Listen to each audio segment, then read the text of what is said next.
ప్రభుత్వ రంగ బ్యాంకులన్నిటిలోనూ గత 6 నెలలుగా మొండి బాకీలు గణనీయంగా తగ్గాయి. ప్రైవేట్ రంగంలో 67%, బ్యాంకుల్లో మాత్రమే ఎన్పీఏలు తగ్గాయి. పరిశ్రమల సమాఖ్య ఫిక్కీ, ఐబీఏ బ్యాంకర్ల సర్వే నివేదికలో ఈ విషయాలు వెల్లడయ్యాయి. సర్వేలో పాల్గొన్న వాటిలో 77% బ్యాంకులు గత 6 నెలలుగా మొండి బాకీలు తగ్గినట్టు వెల్లడించాయి. సగం పైగా బ్యాంకులు రాబోయే 6 నెలల్లో తమ స్థూల ఎన్పీఏలు 3 నుంచి 3.5% శ్రేణిలో ఉండొచ్చని అంచనా వేస్తున్నట్టు తెలిపాయి. ప్రైవేట్ రంగ బ్యాంకులతో పోలిస్తే ప్రభుత్వ రంగ బ్యాంకుల్లో అసెట్ క్వాలిటీ మెరుగుపడింది. పీఎస్బీలు, విదేశీ బ్యాంకుల్లో గత 6 నెలల్లో ఎన్పీఏలేమీ పెరగలేదు. కానీ 22% ప్రైవేట్ బ్యాంకుల్లో మాత్రం పెరిగాయి. 18వ ఫిక్కీ ఐబీఏ బ్యాంకర్ల సర్వేను గతేడాది జూలై-డిసెంబర్ మధ్య కాలంలో నిర్వహించారు. ప్రభుత్వ, ప్రైవేట్, ఫారిన్ బ్యాంకులు కలిపి మొత్తం 23 బ్యాంకులు ఇందులో పాల్గొన్నాయి. అసెట్ల పరిమాణం పరంగా బ్యాంకింగ్ రంగంలో వీటి వాటా 77%గా ఉంటుంది.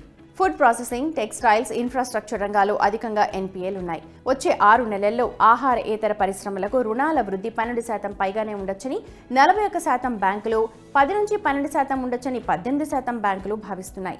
36% బ్యాంకులు ఇది 8 నుంచి 10% స్థాయిలో ఉండొచ్చని అంచనా వేస్తున్నాయి. రాబోయే 6 నెలల్లో ఎన్పీఏలు 2.5 నుంచి 3% స్థాయిలో ఉండొచ్చని 14% బ్యాంకులు తెలిపాయి. టర్మ్ డిపాజిట్లు పుంజుకోగా మొత్తం డిపాజిట్లలో కాసా డిపాజిట్ల వాటా తగ్గిందని 70% బ్యాంకులు తెలిపాయి. దీర్ఘకాలికంగా అధిక వడ్డీ రేట్లకు డిపాజిట్లను లాకింగ్ చేయాలన్న ధోరణిలో కస్టమర్లకు ఉండటం అనేది టర్మ్ డిపాజిట్లకు సానుకూలంగా మారింది. ఇన్ఫ్రాస్ట్రక్చర్, మెటల్స్, ఐరన్, ఉక్కు, వుడ్ ప్రాసెసింగ్ వంటి రంగాల్లో దీర్ఘకాలిక క్రెడిట్ కోసం డిమాండ్ నెలకొంది.